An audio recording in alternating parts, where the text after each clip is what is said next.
Hello everyone. तो इस video में हम डिस्कस करने जा रहे हैं 10th ICSE maths board exam जो कि आज ही के दिन कंडक्ट हुआ था। तो आप इस वीडियो से अपने सॉल्यूशंस एंड आंसर्स को वेरीफाई करके अपना अपना स्कोर प्रिडिक्ट कर सकते हो। आई होप आप सभी का पेपर अच्छा हुआ होगा। तो स्टार्ट करते हैं विद द डिस्कशन।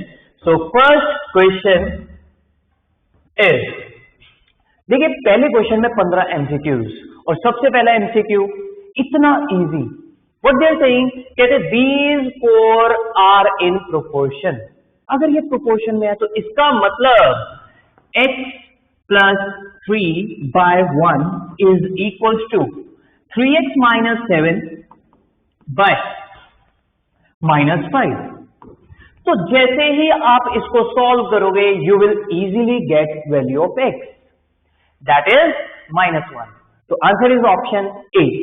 नेक्स्ट चलते हैं। Second question is, the marked price of a refrigerator is this and GST paid by the consumer is this. Rate of GST तो निकालना था। अब रेट ऑफ जीएसटी किस पे लगता है? ऑब्वियसली जो अमाउंट होती है किसी भी आर्टिकल का। तो अमाउंट क्या है? 12,000। तो मान लेता हूं rate of GST is R%। तो R% of 12,000 is 2160, which is R by 100 into 12,000 is equals to 2160। Now I think आप इजीली इस इक्वेशन को सॉल्व कर सकते हैं और R की जो वैल्यू आती है that is 18। तो answer is option C which is 18%। Next part, that is, कहते हैं Rakesh mobile number has the following integers दे रखे हैं। The mode of the above given data is, कोई सीधी सी बात है, मॉड होता क्या है? ऐसी ऑब्जर्वेशन जो सबसे ज्यादा अक्कर हो रही हो। तो आप इसको अरेंज करके देख सकते हैं तो आपको पता चलेगा सबसे ज्यादा बार जो अक्कर हो रहा है दैट इज 9, 3 टाइम्स अक्कर हो रहा है। तो मॉड इज 9। तो answer is option D।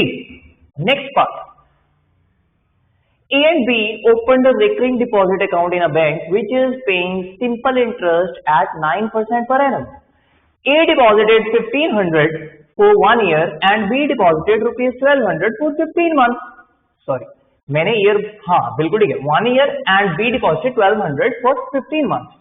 The amount invested by, अब ऑप्शंस रीड करना जरूरी है क्योंकि हमें देखना है कौन सी ऑप्शन करेक्ट है। कहते A is ₹27 more than B। अरे डिपॉजिट की बात कर रहे हैं। A is ₹300 more than B, A is ₹300 less than B। Both A and B are same, ₹18,000। तो डिपॉजिट चेक करना है। हर मंथ A डिपॉजिट कर रहा है कितने? 1,500। कितने मंथ्स के लिए? 12 मंथ्स के लिए। तो A ने डिपॉजिट करा 1,500 into 12 which is 18,000 and B ने डिपॉजिट करा 1,200 पर मंथ। कितने मंथ्स के लिए? 15 मंथ्स के लिए। तो 1,200 into 15, तो इसने भी डिपॉजिट करा 18,000। तो यहां से क्लियरली दिख रहा है answer is option D. Next, find the equation of a line whose y-intercept is fixed and is parallel to the x-axis। तो सीधी सी बात है, ऐसी लाइन जिसका y-intercept 6 हो, मतलब y को 0,6 पे कट कर रहा हो एंड पैरेलल टू x-axis हो। पैरेलल टू x-axis मतलब ऐसी सी लाइन। अब पैरेलल टू x-axis कोई भी लाइन होती है that is y equals to a types, क्योंकि वो 0,6 से पास कर रही है। तो ऑब्वियसली इक्वेशन क्या बनेगी? y equals to 6 which is option A. Next, हाँ जी, Asha buys ₹20 shares of a company which pays 9% dividend at such a price that she gets a return of 12% on her investment. At what price did she buy each share? देखो obviously वो market value of share की बात कर रहे हैं। अब कोई भी इन्वेस्टर होता है वो मार्केट वैल्यू पे करके शेयर्स बाय करता है। तो अगर उसने रिटर्न देखना है तो इन्वेस्टमेंट पे देखता है। अब यहां पे कह रहे हैं उसको रिटर्न मिला 12%, तो इसका मतलब 12% किसका? Market value. ये उसको मिला। अब मिला कैसे? मिला तो उसको डिविडेंड। अब डिविडेंड कितना था? 9%। अब डिविडेंड हमेशा कंपनी कैलकुलेट करती है किस पे? फेस वैल्यू पे। फेस वैल्यू क्या है? 20 रुपीज का शेयर है, तो 9% ऑफ 20। अब जो कंपनी ने दिया वही उसको मिला, उसी को वो देख रहा है रिटर्न ऑन इन्वेस्टमेंट। तो ये दोनों वैल्यूज क्या हैं? इक्वल। तो जैसे ही आप इसको कैलकुलेट करोगे you will get market value of the share which comes out to be ₹15। Next कहते the total surface area of a solid sphere S1 and a solid hemisphere H2, S1 and H2 mark कर रखा है, as shown in the diagram are equal. Total surface area दोनों shapes का क्या है? Equal. फिर वो कह रहे हैं रेशियो ऑफ देयर रेडियाई निकालो। बिल्कुल ठीक है। तो total surface area of sphere होता क्या है?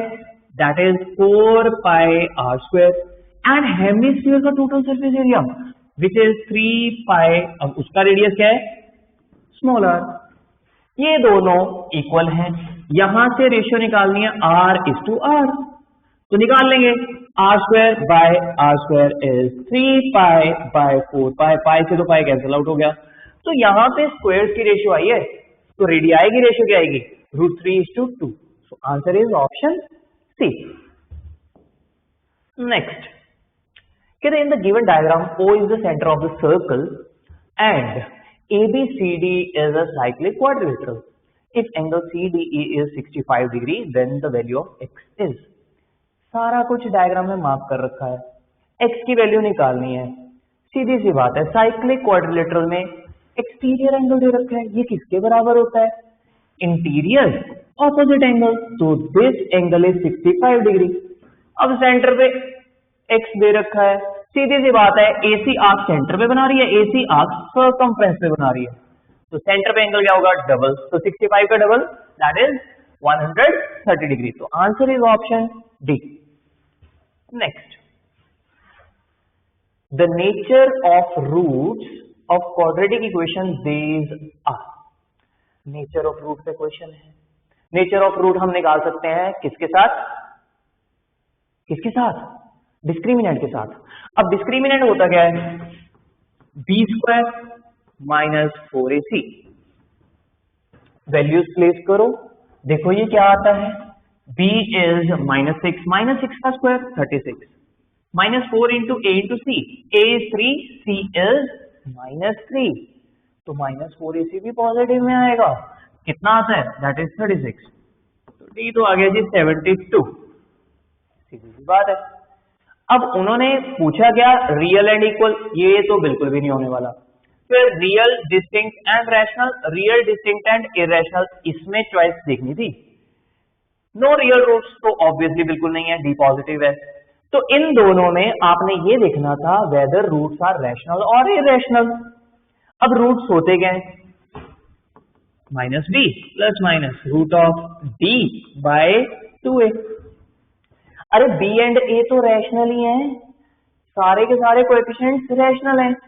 रूट d पे डिसाइड करेंगे। अब रूट d मतलब root 72 is not a perfect square number, तो रूट 72 इरेशनल आएगा, इसीलिए जो रूट्स हैं वो क्या आएंगे? इरेशनल। तो answer is option C. Next assertion reason. Assertion is if a die is rolled, the probability of getting a number greater than 6 is 1/6. पहली बात, greater than 6 तो कोई नंबर ही नहीं होता डाई पे, तो इसका मतलब इसकी प्रोबेबिलिटी तो बननी चाहिए थी 0। तो यहां पे assertion वाली स्टेटमेंट हो जाती है फॉल्स। अगर आप ऑप्शंस को रीड करते तो यहीं पे आपका आंसर बन रहा था। तो answer is option B. Next कहते if the areas of two similar triangles are in the ratio 9:64, areas की रेशियो 9:64 है, साइड्स की रेशियो क्या होगी? Obviously it will be 3:8। ये मैं साइड्स की रेशियो की बात कर रहा हूं. देन कहते the ratio of the corresponding altitudes is corresponding altitudes. Now the thing is similarity में हमने पढ़ रखा है corresponding altitudes, corresponding angle bisectors and corresponding medians. सभी की रेशियो किसके इक्वल होती है? कॉरेस्पॉन्डिंग साइड्स की रेशियो के बराबर होती है. तो answer is 3:8 which is option A.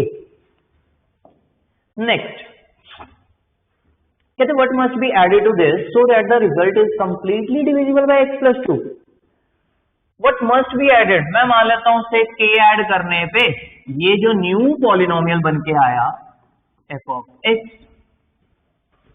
Clear है जी, ये डिविजिबल है किससे? x + 2 से. तो इसका मतलब f of -2 must be equal to 0. x की जगह पे क्या पुट करना है? -2. x की जगह पे -2 पुट करेंगे तो -2 का cube plus 7 into -2 square plus 3 into -2 plus 2 plus k is equal to 0. Value किसकी निकालनी है? k की. नाउ आई थिंक आप इस इक्वेशन को सॉल्व कर सकते हो और जो k की वैल्यू आती है दैट इज -16. तो answer is option B. Next कहते हैं in the given diagram triangle AOB is a right angled triangle and C is the midpoint of AB. C midpoint of AB है. The coordinates of the point which is equidistant from the three vertices of triangle AOB is. पहली बात, ऐसा coordinate जो ABC से equidistant पे हो. अब equidistant के लिए अब दिख रहा है कि A और B से इक्विडिस्टेंट, पहली बात तो सबसे नाइस डायग्राम में ही दे रखा है विच इज C. इसके कोऑर्डिनेट्स तो हम निकाल सकते हैं यूजिंग मिडपॉइंट फॉर्मूला. तो वो आ जाते हैं x, y. Now the thing is यही पॉइंट A से B से तो इक्विडिस्टेंट है ही है. अगर आप इसका डिस्टेंस फ्रॉम ओरिजिन निकालोगे वो भी डिस्टेंस इसी डिस्टेंस के बराबर आ जाता है. इसका मतलब ये ऐसा पॉइंट है जो तीनों A O B से इक्विडिस्टेंट है. तो answer is x, y which is option A. Next कहते given matrix A and matrix B, product AB is a matrix of order. Order ही तो चेक करना था. इसका ऑर्डर 2 क्रॉस 2, इसका ऑर्डर 1 क्रॉस 2. पहली बात, ऑर्डर देखने के लिए किसका ऑर्डर? रिजल्टेंट मैट्रिक्स का ऑर्डर देखने के लिए पहले तो प्रोडक्ट पॉसिबल होना चाहिए. अब इसके नंबर ऑफ कॉलम्स एंड इसके नंबर ऑफ रोज बराबर नहीं है, तो इसका मतलब प्रोडक्ट पॉसिबल नहीं है. तो आंसर इज ऑप्शन डी.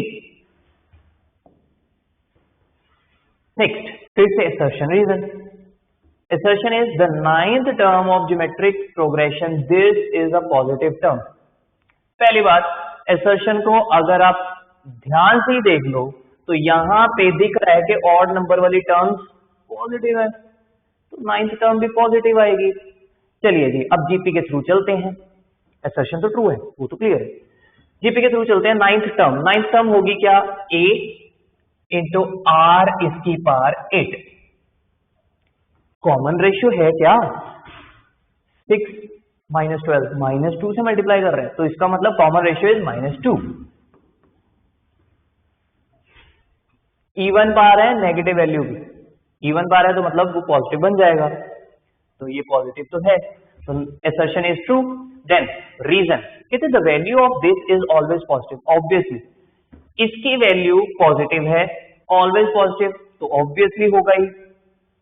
क्या ये पॉजिटिव है इसीलिए ये पॉजिटिव बन रहा है? बिल्कुल, फर्स्ट टर्म तो पॉजिटिव था ही, पॉजिटिव को पॉजिटिव से मल्टीप्लाई करोगे तभी होगा. तो रीजन जो है वो assertion की करेक्ट एक्सप्लेनेशन भी है. तो answer is option C. Next अब बढ़ते हैं सब्जेक्टिव क्वेश्चंस पे. चलिए जी, second question first part. What they are saying कहते the fourth and seventh term of AP are 60 and 114 respectively. Find the first term and common difference. पहली बात, AP के सारे क्वेश्चंस हो जाते हैं अगर first term and common difference मिल जाए. फोर्थ टर्म इज 60 और फोर्थ टर्म कैसे लिखते हैं? A plus 3D is 60 where A is first term and D is common difference. The next is what? Seventh term is 114. Seventh term का मतलब a plus 6d. Now we have two equations in terms of two variables. जैसे solve करोगे a और d की value आ जाएगी. Now I think इसको solve नहीं करना चाहिए. यहाँ पे आप सभी को सॉल्व करना आता है. a की वैल्यू आती है 6 और d की वैल्यू आती है 18. Then next is कहते हैं sum of its first 10 terms. Sum of first 10 terms of an AP. तो ये आ जाएगा 10/2. सीधा सीधा फॉर्मूला लग रहा है. 2 times a which is 6 plus n-1 which is 9 times common difference which is 18. Solving करोगे you will get the answer and answer आता है 870. नेक्स्ट सेकंड पार्ट कहते हैं given a and b and product ab is this, find the values of a and b. ठीक है जी, product ab दे रखा है तो मैं यहां पे प्रोडक्ट ऑफ ab निकाल लेता हूं. 3 1 5 3.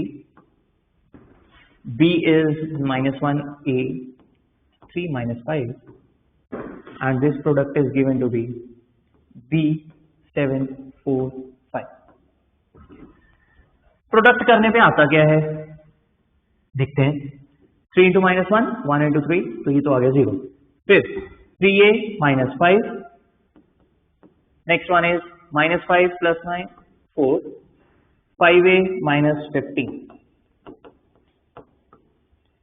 is equals to b 7 4 5. अब यहां पे इक्वालिटी ऑफ मैट्रिसेस है. इक्वालिटी ऑफ मैट्रिसेस का मतलब कॉरेस्पॉन्डिंग एलिमेंट्स इक्वल. तो b तो सीधा सीधा दिख रहा है 0 के बराबर.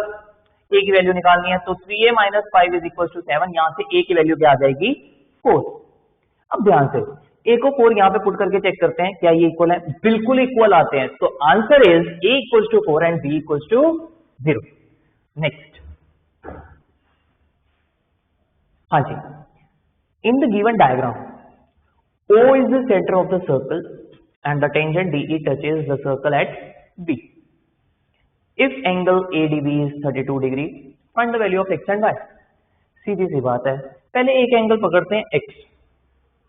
x जो एंगल है वो CB आर्क सर्कमफ्रेंस पे बना रहा है. अगर सेंटर में मिल जाए then the question is done.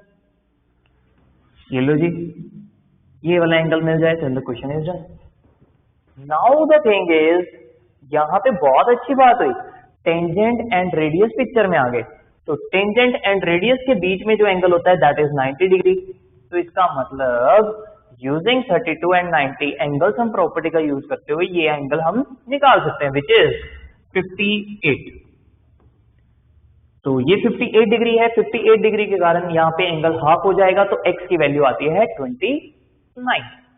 तो x 29 आ गया. अब y की वैल्यू देखो, अगर ध्यान से देखेंगे तो DBA ये जो ट्राइंगल है इसका एक्सटीरियर एंगल है y. Exterior angle of triangle किसके इक्वल होता है? Interior opposite. तो इसका मतलब y जो है वो x और 32 के सम के बराबर होगा. तो x तो निकाल चुके हैं 29 एंड 32 ऐड करेंगे वी विल गेट 61 डिग्री. तो y की वैल्यू आती है 61 degree. Next question. Yes, the polynomial this when divided by x plus 1 leaves a remainder 6. When the polynomial this when divided by x plus 1 leaves remainder 6. बिल्कुल ठीक है. तो remainder theorem का use करते हैं. मैं मान लेता हूं let this polynomial be f of x. ठीक है जी. x plus 1 से डिवाइड करने का मतलब remainder will be f of -1 is given to be 6. Value किसकी निकालनी है? k की वैल्यू निकालनी है. तो x की जगह पे क्या पुट कर रहे हैं? x की जगह पे क्या पुट कर रहे हैं? -1. जैसे -1 पुट करोगे this equation is going to be in terms of k. Solve करके k की वैल्यू आ जाती है और k की वैल्यू आती है 2. तो इसका मतलब ये जो पॉलिनोमियल है ये पॉलिनोमियल बनता है 2x³ plus 3x² minus 11x minus 6. अब मेरे को सीधा सीधा दिख रहा था कि x माइनस 1 जो है पुट करने पे पॉलिनोमियल मतलब पॉलिनोमियल की वैल्यू 0 के बराबर नहीं आती. तो इसका मतलब x plus 1 is not going to be affected. ऐसे x माइनस 1 चेक करोगे फिर मैंने जैसे ही 2 पुट करा x की जगह पे, then I came to know कि f ऑफ 2 जो है वो 0 के बराबर आ रहा है। तो using factor theorem I can say x minus 2 क्या है, फैक्टर है पॉलिनोमियल का, इज द फैक्टर ऑफ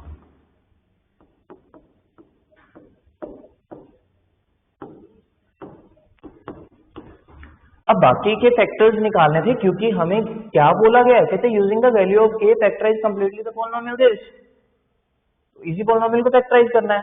तो जैसे ही मैं इस पॉलिनोमियल को x माइनस 2 से डिवाइड करूंगा, I will get a quadratic polynomial which is 2x square. देखो लॉन्ग डिवीजन आपने करनी है, पेपर में दिखानी है, साथ में क्या आएगा इधर प्लस 3, तो 2x square minus 4x square minus 4x square तो प्लस 7x। अब मिडिल टर्म स्प्लिटिंग दिख रही है 6 and 1 पे, जैसे इसको मिडिल टर्म स्प्लिट करके फैक्टराइज करोगे, you will get these as factors of the given polynomial. चलिए जी आगे बढ़ते हैं। Next second part of third question, कहते an eye drop bottle is prepared consisting of a hemisphere, a cylinder and a conical cap।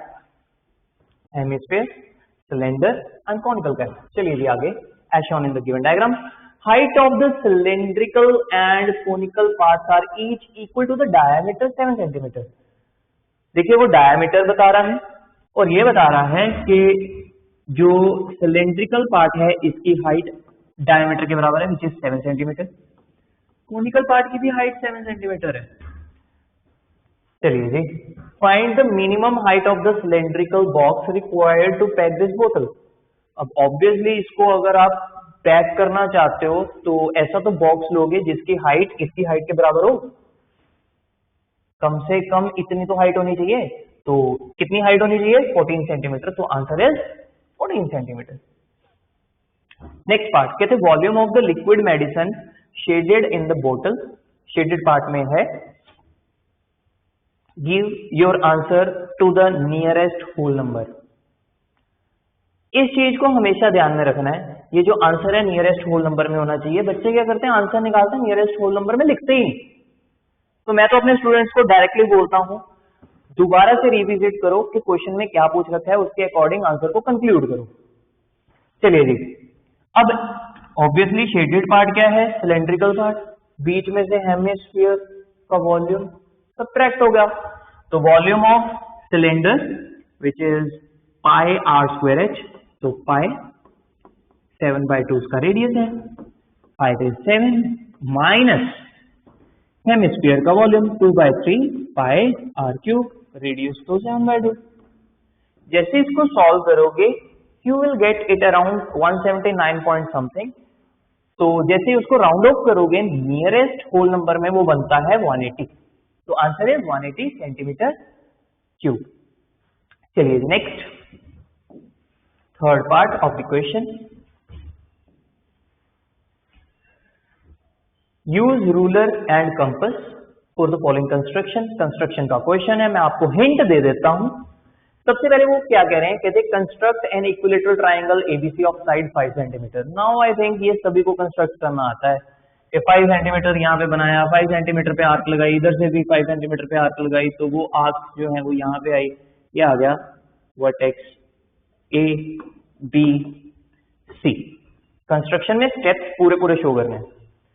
Second part कहते हैं construct the circum circle of triangle ABC. इसका circum circle भी बनाना है, circum circle के लिए circum centre भी ढूंढना पड़ेगा, ऐसा पॉइंट जो बी एंड सी दोनों पॉइंट से इक्विडिस्टेंट हो। दो पॉइंट से इक्विडिस्टेंट मतलब परपेंडिकुलर बाइसेक्टर। तो इसका मैं परपेंडिकुलर बाइसेक्टर बनाऊंगा। आई थिंक कंस्ट्रक्शन सभी को पता है, हाफ से ज्यादा ओपन करके ऊपर और नीचे हाथ, सेम इधर से भी, तो perpendicular bisector.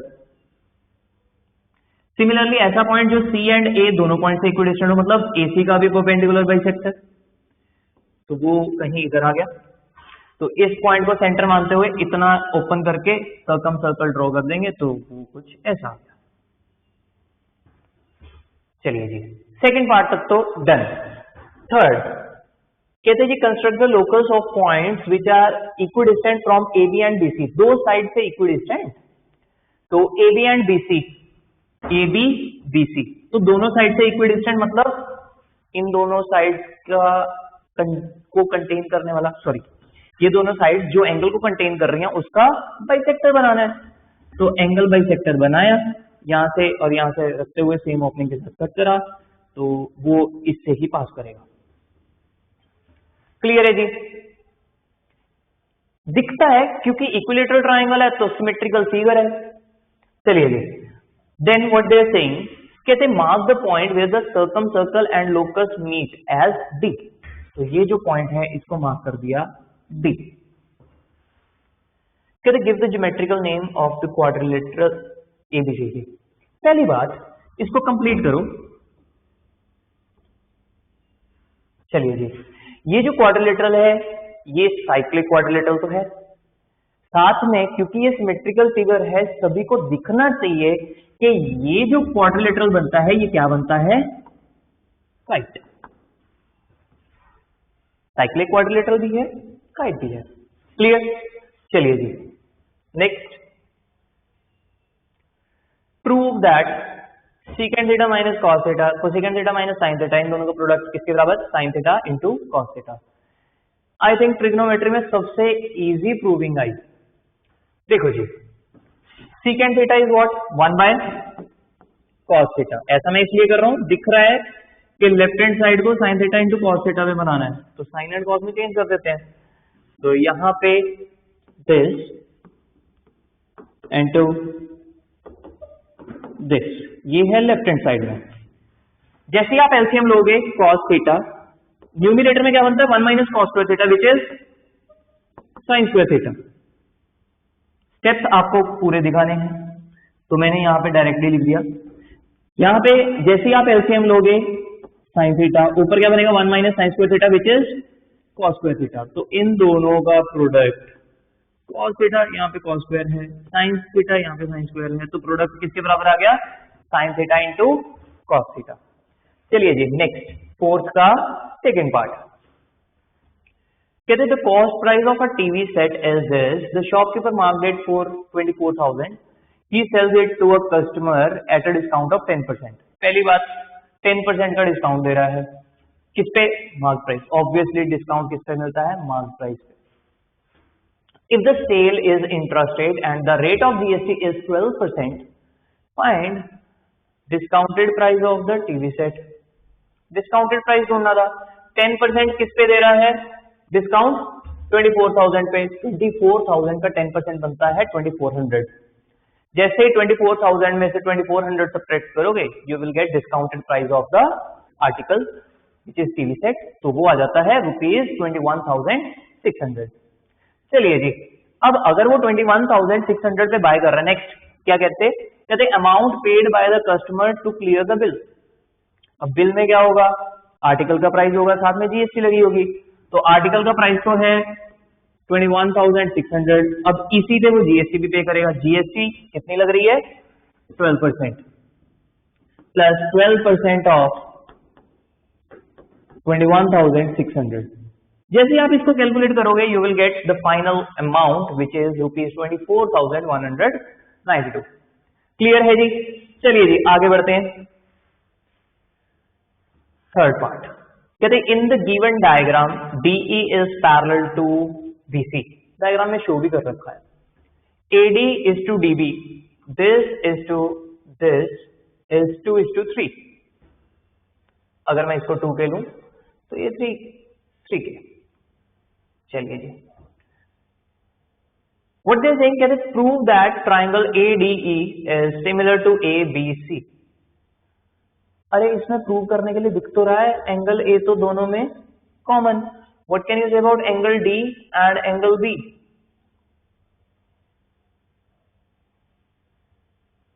And angle B, ये दोनों एंगल्स क्या होंगे, These will be equal, क्योंकि लाइंस क्या है, लाइंस आर पैरेलल। क्लियर? तो दो एंगल्स की इक्वालिटी दिख रही है, तो ट्राइंगल्स तो सिमिलर है। चलिए जी, आगे कहते हैं hence find DE is to BC। DE is to BC, ये सिमिलर ट्राइंगल की कॉरेस्पॉन्डिंग साइड की रेशियो है। तो ट्राइंगल्स अगर सिमिलर है, कॉरेस्पॉन्डिंग साइड की रेशियो बराबर होती है। तो यहां से एडी और डीबी, देखो जी डीबी जो है वो ट्राइंगल की साइड नहीं है, ट्राइंगल की साइड का पार्ट है। ध्यान से, बड़ी ट्राइंगल की साइड बनती है ये पूरी AB, which is 2k + 3k 5k। अब खुद बताइए जी कॉरेस्पॉन्डिंग साइड, AD = AB, तो AD = AB क्या बनता है 2k = 5k, विच इज 2:5। तो ऑब्वियसली DE एंड BC की रेशियो भी क्या होगी 2:5। Next, can you prove that DFE is similar to CFB? ये भी DFE CFB। अब यहां पे दिख रहा है कि angle F vertically opposite angles हैं, और क्योंकि लाइंस पैरेलल हैं तो ये जो एंगल है और ये जो एंगल है ये भी क्या होंगे इक्वल, ऑल्टरनेट इंटीरियर एंगल्स। दो एंगल्स की इक्वालिटी मिली तो इसका मतलब ट्राइंगल्स क्या है सिमिलर, प्रूव हो गया जी। चलिए आगे कहते गिवन एरिया ऑफ DFE, इस ट्राइंगल का एरिया गिवन है, लेट मी शेड दिस, कितना 16 स्क्वायर यूनिट्स।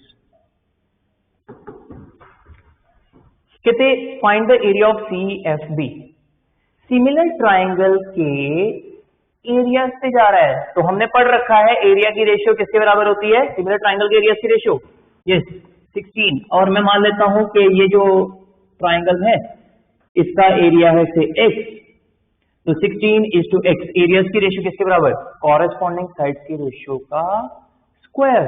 कॉरेस्पॉन्डिंग साइड की रेशियो BE और BC की रेशियो अभी तो निकाली थी 2:5, उसका स्क्वायर करूंगा तो 4:25।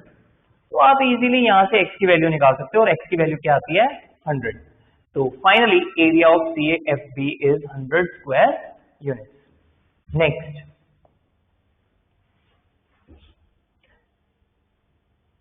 fifth question, first part. The histogram drawn on the graph represents the number of students of different heights in centimeter. Using graph, answer the following questions. तो सारे के सारे आंसर्स कहां से बनेंगे, ग्राफ से। कहते the number of students whose height is 150 centimeter and above, 150 centimetre या उससे ज्यादा, तो 150 सेंटीमीटर या इससे ज्यादा। तो इसके आगे वाले देखने हैं, तो इसके आगे वाले तो ये दोनों बार्स हैं, तो इन दोनों बार्स पे चेक कर लेते हैं। तो यहाँ पे तो दिख रहा है कि कॉरेस्पॉन्डिंग टू, यहाँ पे स्टूडेंट्स आ रहे हैं 9 और यहाँ पे आ रहे हैं 4, तो इन दोनों का सम विच इज 13। तो answer to the first part of this question is 13। कहते the model height, model height के लिए सारा काम उन्होंने ग्राफ पे करके दे रखा है। फाइनली यहाँ पे मॉडल वैल्यू मिलती है, और मॉडल वैल्यू क्या है, अगर आप इसको प्रिसाइजली देखोगे तो ये कितना आता है 137। अब मॉडल हाइट देखना था तो 137 तो है, यूनिट क्या है सेंटीमीटर, तो 137 centimetre. Third part, the total number of students, total number of students के लिए आप कैलकुलेट कर लेते भाई, यहाँ पे इसमें 6 हाइट तक जा रहा है तो 6 स्टूडेंट्स यहाँ पे होंगे, इस कैटेगरी के 2 और इसके 9, फिर इसके 14, इसके 12, इन सभी को जैसे मैं ऐड करूंगा I will get total number of students जो कि आता है 56। नेक्स्ट, हाँ जी सेकंड पार्ट, कहते A and B are two endpoints of a line segment if AB intersects the x-axis at P। AB line segment intersect कर रही है x-axis को। चलिए जी मान लेते हैं A के कोऑर्डिनेट्स क्या गिवन है -10, -2, B के कोऑर्डिनेट्स क्या गिवन है 2, 10। कहीं यहां से x-axis गुजर रही होगी, ये रफ डायग्राम बनाइए मैंने ध्यान से। कहते ratio in which P divides AB, P point क्या था AB लाइन सेगमेंट जहां पे एक्स एक्सिस को इंटरसेक्ट कर रही है, तो ये जो पॉइंट है this point is P। Clear.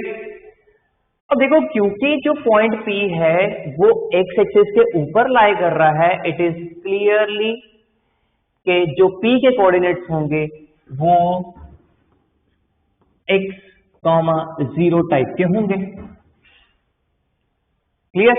चलिए जी, कहते रेशियो निकालो जी पी, जिसमें ए बी लाइन सेगमेंट को डिवाइड कर रहा है। तो रेशियो में मान लेता हूं, let's say ratio is k:1। तो यूजिंग सेक्शन फॉर्मूला आप पी के कोऑर्डिनेट्स निकाल सकते हो, which is 2k - 10 upon k + 1, 10k - 2 upon k + 1। अब सेम ही पॉइंट के कोऑर्डिनेट्स ये भी हैं, ये भी हैं, और हमें निकालना क्या है, k की value in order to find ratio. k की वैल्यू के लिए दिख रहा है कि y कोऑर्डिनेट को कंपेयर करके आई will get value of k। तो 10k - 2 अपॉन k + 1 इज 0। तो यहां से k की वैल्यू क्या आती है, 1/5। तो ratio is 1:5। Then what they are saying, coordinates of point p point के कोऑर्डिनेट्स। तो इसका मतलब y कोऑर्डिनेट तो 0 है ही है, x कोऑर्डिनेट भी निकालो। तो x कोऑर्डिनेट किसके बराबर, x coordinate is 2k - 10 upon k + 1।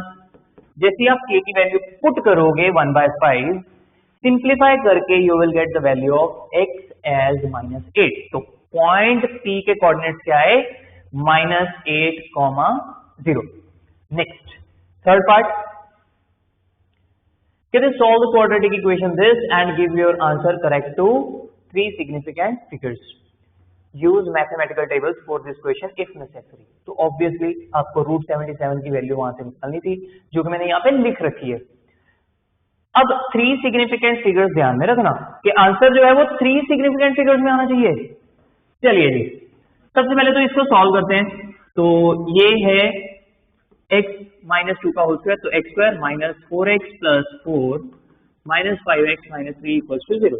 Simplify करूंगा तो दिस इज x² - 9x + 1 = 0।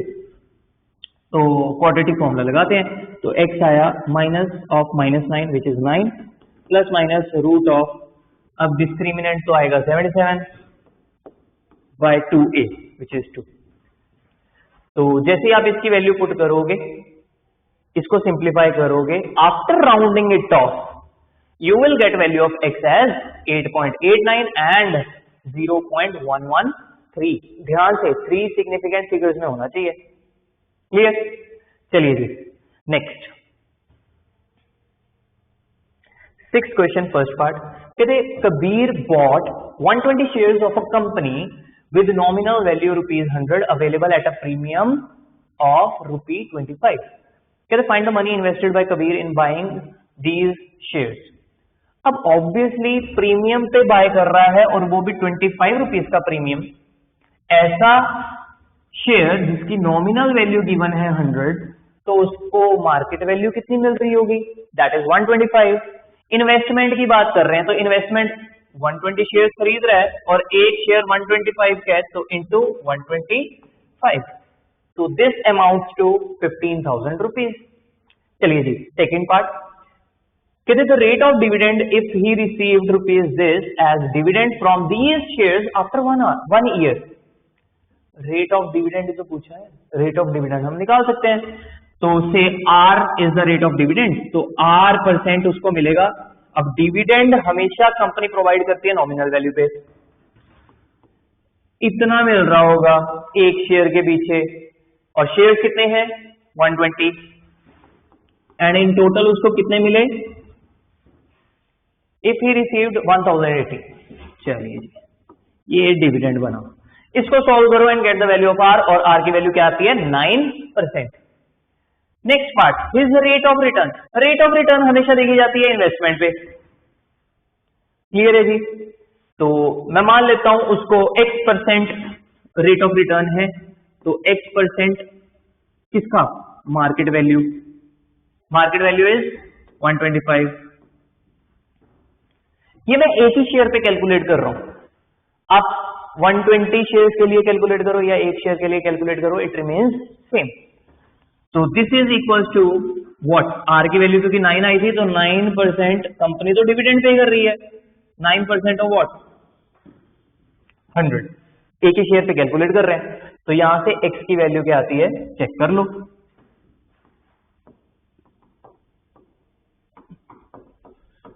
तो दिस अमाउंट्स टू 7.2, तो आता है 7.2%। Next question,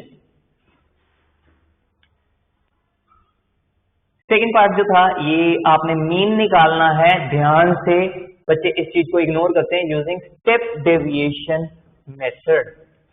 step deviation method तो यूज करना है। एंड इनफैक्ट इधर क्वेश्चन में एक और चीज भी कर रखी है, एज्यूम्ड मीन आपको 28 को ही मानना है। तो अगर आप ये चीज नहीं करोगे तो नंबर कटेंगे, ध्यान से।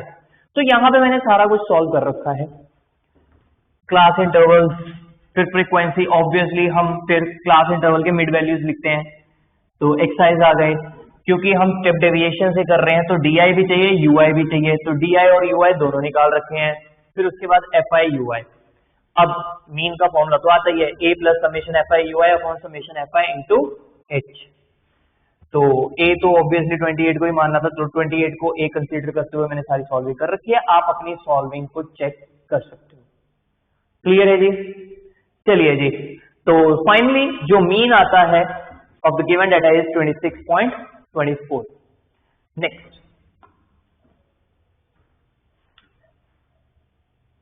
कहते the difference of two natural number is 5 and the sum of their reciprocals is 3/10. Find the two numbers. Difference 5 का है, इसका मतलब एक 5 ज्यादा होगा। तो अगर एक x है तो दूसरा x plus 5, but what they are saying, sum of their reciprocals is this 3/10. तो इन दोनों के रेसिप्रोकल्स 1/x और इसका रेसिप्रोकल 1/x plus 5, इन दोनों का सम दे रखा है 3/10। करते हैं जी सॉल्व। तो ये जैसे ही आप एलसीएम लोगे, what you will gate 2x plus 5 upon x square plus 5x 3/10। Cross multiply करोगे 20x plus 50 is equals to x square 3x square plus 15x। Simplify करके ये आता है 3x square minus 5x minus 50। Product चाहिए 150 और product 150, 15 and 10 दिख रहा है, मिडल टर्म स्प्लिटिंग 15 एंड 10। तो यहां से जो x की वैल्यूज आती हैं, एक तो आती है 5, दूसरी आती है -10/3। चलिए जी, नेचुरल नंबर होना था तो ये तो हो गया रिजेक्ट। तो यहां से आया 5। x अगर 5 है तो दूसरा नंबर क्या आया? 5 + 5 10। तो आंसर लिखे हुए हैं, 10 and 5 are the final numbers. चलिए जी नेक्स्ट, कहते हैं flag pole is erected at the top of a building. 7th question, 5 number वाले 2 question. A flagpole is erected at the top of a building. The angle of elevation of the top and foot of the flagpole from a point 100 meter away on the same level as that of the foot of the building are 33 degree and 31 degree.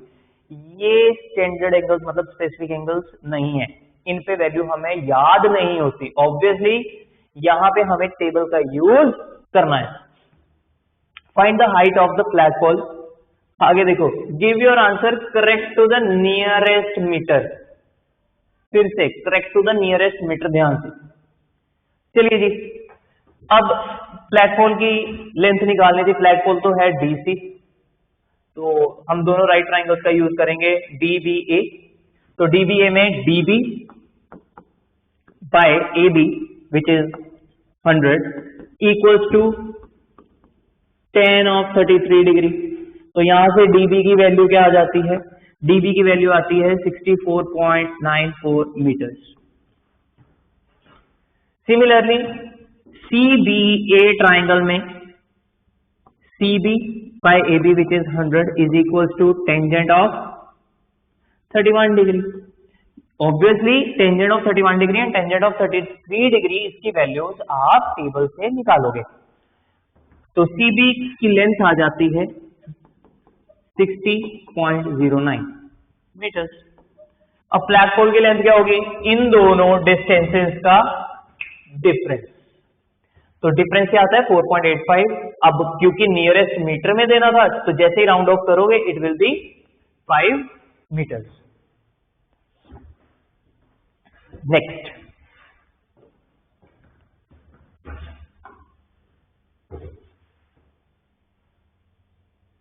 using a graph paper, draw an ogive for the following distribution, which shows a record of weight in kgs of 100 students. ठीक है जी, data given है, ogive बनाना है. ogive किस काम आता है? Median निकालने के काम आता है, और आगे क्वेश्चंस भी उसी रिलेटेड है. सबसे पहले तो आंसर आप चेक कर लो. ये जो आंसर है, ये हमें क्या करना था? हमें निकालने थे, एस्टिमेट करने थे. एस्टिमेट कहां से करने थे? ग्राफ से. तो ऑब्वियसली ग्राफ बनाना जरूरी है. अब ग्राफ मैंने जो बनाया उसके अकॉर्डिंग मेरे ये आंसर्स आए. ऑब्वियसली अप्रोक्सीमेट आंसर्स होते हैं, इसके नियर बाय ही फॉल करेंगे आपके आंसर्स भी. क्लियर? तो ये रहा ग्राफ. तो यहां से मैंने देख लिया कि 100 नंबर ऑफ स्टूडेंट्स थे, तो n/2 जो आता है वो 50. तो 50 के कॉरेस्पॉन्डिंग जो वैल्यू आ रही है मेरे पास यहाँ पे वो आती है 57. इसीलिए मैंने वहां पे लिख रखा है मीडियन जो आया दैट इज 57 kg. और जो क्वेश्चन थे, कहते percentage of students whose weight is 60 kg और मोर. 60 kg और उससे ज्यादा वाले, सॉरी 60 kg और उससे ज्यादा वाले. तो 60 के कॉरेस्पॉन्डिंग 60 kg कहां पे है? ये रहा. 60 कॉरेस्पॉन्डिंग आया 70. तो इसका मतलब बिलो 60 kg वाले 70 होंगे. इन टोटल 100 थे, तो 100 माइनस 70, ये जो नंबर ऑफ स्टूडेंट्स हैं इनके 60 kg से ऊपर का वेट है. टोटल कितने हैं? 100. परसेंटेज निकालनी है तो इंटू 100, तो ये कितना आता है? 30%. थर्ड क्वेश्चन, कहते the weight about which 20% of the students lie. The weight about which 20% of the students lie, इसका मतलब ऊपर के 20% के स्टूडेंट्स की बात कर रहा है. 20% किसका? टोटल 100 है, तो ऊपर वाले 20 स्टूडेंट्स. इसका मतलब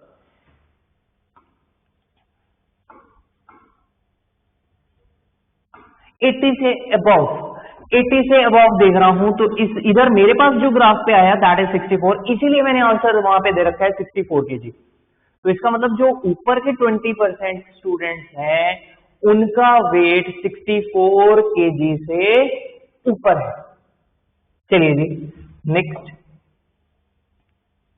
8th क्वेश्चन, फर्स्ट पार्ट. कहते Rohit and Vinay both open the recurring deposit account in a bank for 2 years at 8% simple interest. सीधी सी बात है, बैंकिंग में सिंपल इंटरेस्ट पे ही दिया होता है. चलिए जी, विनय deposited ₹300 per month. On maturity Rohit interest was ₹800 more than विनय's interest. Find the interest earned by Vinay. सबसे पहले तो विनय ने कितना इंटरेस्ट अर्न करा, इंटरेस्ट कैलकुलेट करना है ध्यान से. विनय को इंटरेस्ट मिल कितना रहा है? 8%. विनय डिपॉजिट कितना कर रहा है? 300 पर मंथ. कितनी देर के लिए? For 2 years. तो ऑब्वियसली 2 years का मतलब है 24 months. इंटरेस्ट कैलकुलेट करना है, तो interest will be what? 8 into 24 n into n plus 1 which is 25 into, यहां पे प्रिंसिपल वैल्यू आती है. ओके, आगे लिख देंगे. तो principal value is 300 divided by 2 into 12 into 100. तो जैसे ही आप इसको इवेल्युएट करोगे this turns out to be ₹600. तो ये इंटरेस्ट उसने अर्न करा. कहते on maturity Rohit interest was 800 more. तो इसका मतलब रोहित को विनय से 800 ज्यादा मिल रहे हैं. अगर विनय को 600 मिल रहा है तो रोहित को इंटरेस्ट कितना मिला? 1400. तो इंटरेस्ट अगर 1400 है, finally what they are saying, find the sum deposited by Rohit every month. मैं मान लेता हूं P रुपीज एवरी मंथ वो डिपॉजिट करवाता है. तो इंटरेस्ट कैसे कैलकुलेट करते हो? P इंटू 2 years के लिए ध्यान से, तो 24 into 25 interest obviously 8%, 2 into 12 into 100, और ये किसके बराबर? 1400. तो यहां से जैसे ही आप इसको सिंप्लीफाई करोगे you will get value of P as ₹700. Clear? चलो अगला क्वेश्चन. सेकेंड पार्ट कहते the fourth term of a GP is 16 and seventh term is this, find its common ratio and first term. ये तो बहुत ही इजी क्वेश्चन था। Fourth term of GP a into r raised to power 3 equals to 16 and a r raised to power 6 is equals to 128। तो यहां पे a और r की वैल्यू तो निकालनी थी। जैसे ही मैं इस सेकेंड इक्वेशन को फर्स्ट से डिवाइड करूंगा I will get r cube as 8। तो यहां से r की वैल्यू क्या आती है 2। फर्स्ट टर्म भी निकालना है, कोई बात नहीं, r क्यूब 8 इसमें पुट कर दो, a की वैल्यू सीधा सीधा दिखती है 2, तो फर्स्ट टर्म आ जाती है 2। Next, use graph sheet for this question. Take 2 centimeter equals to 1 unit along both x and y axis. Graphically represent parallelogram OABC and coordinates given है। रिफ्लेक्ट करना है x एक्सिस में, और ये नेम देखो ध्यान से, रिफ्लेक्ट करके ये ही नेम देना है। और इस चीज का भी ध्यान रखना कि O फिर A के कॉरेस्पॉन्डेंस में आप नेम दोगे D, फिर B के कॉरेस्पॉन्डेंस में आप नेम दोगे E, एंड C के कॉरेस्पॉन्डेंस में आप नेम दोगे, तो ऑब्वियसली C ही है। क्लियर? तो मैंने ग्राफ एक बार ही रफली बना रखा है, आप वहां से आइडिया ले सकते हैं। Graph will look like this.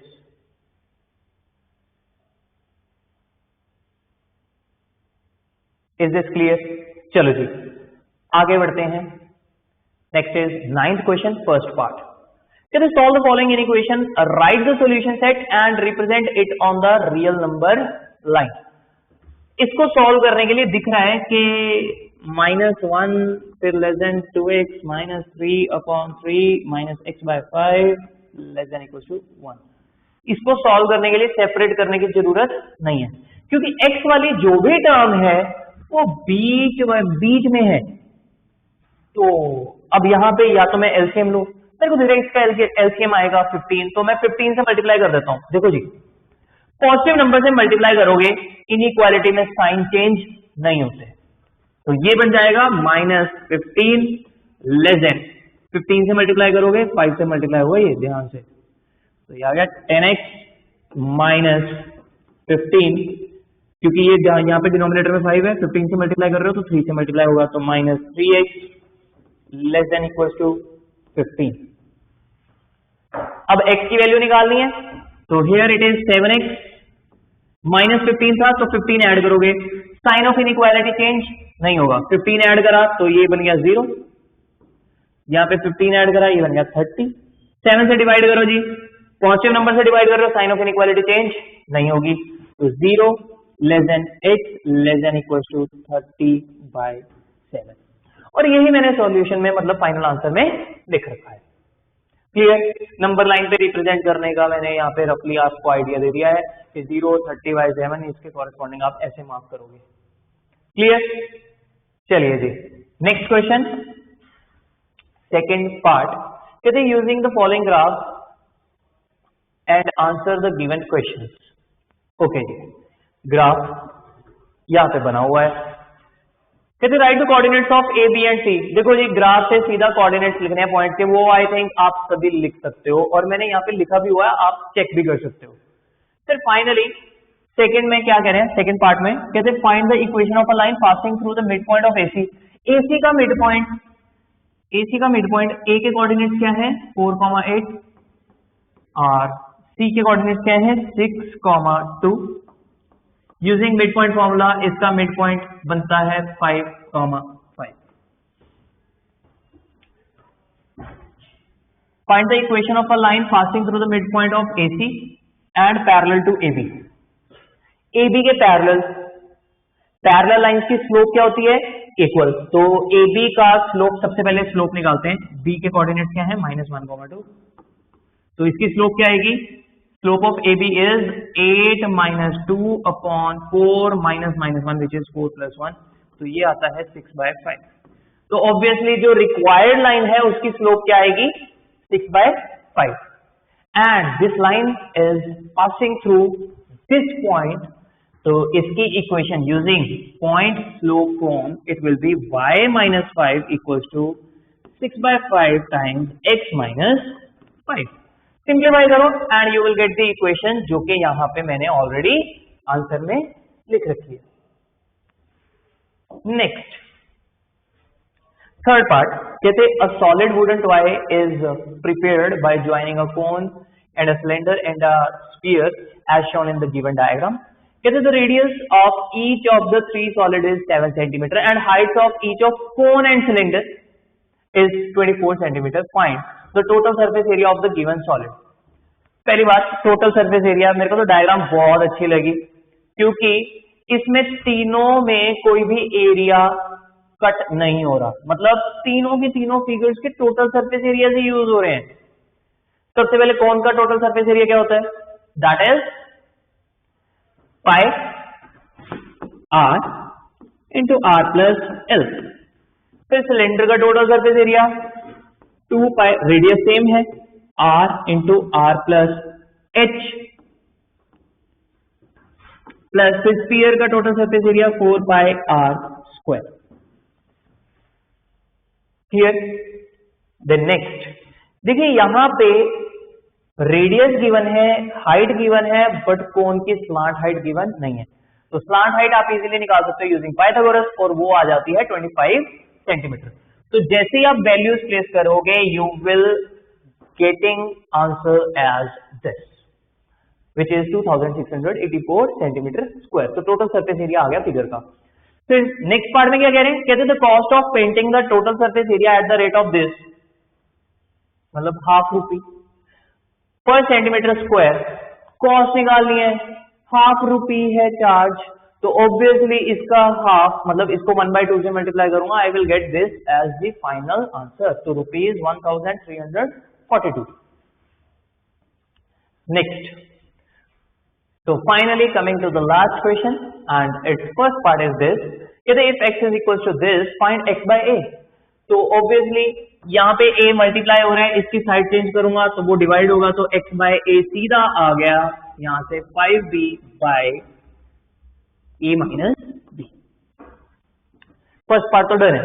Second part कहते हैं using properties of proportion find x plus a upon x minus a। ठीक है जी, x में a ऐड करना है, x में a सब्ट्रैक्ट करना है, और ये चीज कब बनती है, जब हम कॉम्पोनेंटो डिविडेंडो यूज करते हैं। तो using componendo dividendo x plus a upon x minus a is, numerator में डिनोमिनेटर ऐड करा और न्यूमिनेटर में से डिनोमिनेटर सब्ट्रैक्ट करा। After simplifying you will get this as the answer. Next second part कहते a survey was conducted on 300 families having 2 children each। हर घर में 2 बच्चे तो हैं। The results obtained are given below। तो यहाँ पे आपको सारा दे रखा है डाटा, टोटल भी दे रखा है कि कितने फैमिलीज में सर्वे करा, 300 फैमिलीज। चलिए जी नेक्स्ट कहते if one family is selected at random, आप रेंडमली कोई भी एक फैमिली सिलेक्ट कर रहे हो, कहते क्या फाइंड करना है, तो probability that it will have 1 girl child. 1 girl child, अरे 300 घर में से सिलेक्ट करा तो उसमें से 1 गर्ल चाइल्ड देखना है, सॉरी 1 गर्ल चाइल्ड वाले कितने फैमिलीज हैं, 165। तो इसका मतलब प्रोबेबिलिटी क्या है, 165/300। नेक्स्ट कहते 1 और मोर गर्ल चाइल्ड, एक या एक से ज्यादा गर्ल चाइल्ड वाली, तो मैक्सिमम तो 2 ही है। तो इसका मतलब 1 वाले भी फेवरेबल है, 2 वाले भी फेवरेबल है। तो आंसर क्या आएगा, 165 प्लस 95। और सर्वे कितनी फैमिलीज में हो रहा था, 300 में। तो यहां से प्रोबेबिलिटी क्या बनी, 260/300। द नेक्स्ट, अब ध्यान से यहां पे देखो लैंग्वेज में कितना अच्छा उन्होंने लिख रखा है question, no boy child. Data given है गर्ल पे, यहां पे बोल रहे हैं नो बॉय चाइल्ड।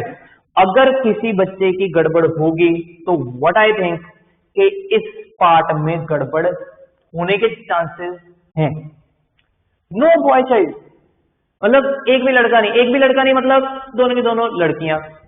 तो 2 गर्ल चाइल्ड वाली कितनी फैमिलीज हैं, दैट इज 95। तो फाइनली प्रोबेबिलिटी बनती है 95/300। तो मैं बता रहा हूं कि गड़बड़ देखो कहां कहां पे हो सकती है। चलिए जी next part which is obviously last question का लास्ट पार्ट, कहते हैं in the given figure O is the centre of the circle, PQ is a tangent to the circle, PQ जो है वो टेंजेंट है सर्कल के ऊपर, एट B पॉइंट पे टेंजेंट है, AB is equal to AC if angle CBQ is 40 degree, CBQ ये रहा 40 डिग्री मार्क करा हुआ है, find the unknown angles XYZ and W।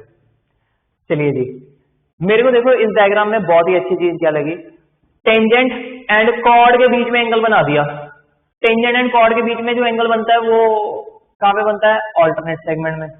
तो अगर ये 40 डिग्री है तो यहाँ पे ऑल्टरनेट सेगमेंट में यही कॉर्ड क्या बना रही होगी, 40 डिग्री। तो इसका मतलब x की वैल्यू तो सीधा सीधा दिख रही थी 40 degree, angle in the alternate segment. और भी मेथड थे बच्चे, और भी मेथड से निकाल सकते हैं, बट x की वैल्यू 40 डिग्री ही आएगी। चलिए जी, अगर x 40 डिग्री है क्योंकि ये आर्क सर्कमफ्रेंस पे 40 डिग्री बना रही है, यही आर्क सेंटर पे y बना रही है, तो सेंटर पे तो डबल होगा, तो y की वैल्यू भी दिख रही थी 80। फर्स्ट टू पार्ट तो इजीली दिख रहे थे, आगे थोड़ा सा काम करने वाला था। चलिए जी चेक करते हैं, O सेंटर है, W की वैल्यू एंगल W एंगल निकालना है। अब W एंगल निकालने के लिए मेरे को यहाँ पे कुछ भी नहीं दिख रहा था, बट फिर मैंने सोचा कि क्या हमने सारे गिवन एग्जॉस्ट कर दिए। गिवन में ये भी गिवन है कि ये जो AB एंड AC है ये दोनों इक्वल है, मतलब पता है एंगल्स पे रिलेट करूंगा तो ये वाला एंगल और ये वाला एंगल इक्वल है, और ये जो ट्रायंगल है मैं इसका यूज कर सकता हूं। देखो जी, ये रेडियस, ये टेंजेंट, तो ये एंगल 90, अगर ये 90 है तो ये 40, तो ये वाला पार्ट 50, तो ये जो एंगल मार्क कर रखा है W प्लस 50। सिमिलरली ये वाला एंगल भी क्या होगा, W प्लस 50। तो W प्लस 50 वाले 50 डिग्री वाले कितने एंगल हैं इस ट्रायंगल में, ABC में 2 plus X which is 40 degree. Angle sum property use कर रहा हूं, इक्वल्स टू 180। सॉल्व करूंगा, I will get the angle W which is 20 degree. Clear है। फाइनली Z एंगल, तो Z एंगल के लिए अब देखो Z कौन सी फिगर में है, इट इज इन ADCB, और ये फिगर है क्या जी, साइक्लिक क्वाड्रिलेटरल। साइक्लिक क्वाड्रिलेटरल की property opposite angles are supplementary. Z के ऑपोजिट है क्या, इस एंगल के ऑपोजिट है क्या, ये बताना, ये कितना आएगा 50 प्लस W तो 20 था, यह है 70। अगर ये 70 है और Z निकालना है, ऑपोजिट एंगल सप्लीमेंट्री होते हैं, मतलब इनका सम 180 होता है, तो Z angle is 110 degree. Easy से क्वेश्चंस दे रखे थे। व्हाट आई थिंक आज का जो पेपर था वो बहुत ही मस्त पेपर था, इतना इजी पेपर जो कि बहुत ही स्कोरिंग था। चलिए जी, इसी के साथ डिस्कशन होती है कंप्लीट, एंड ऑब्वियसली मैं क्या आपसे डिमांड करता हूं, only like, share and subscribe this video. Also subscribe to RM classes YouTube channel, so that ऐसी ऐसी आपको वीडियोस टाइम टू टाइम मिलती जाए। Okay then, thank you.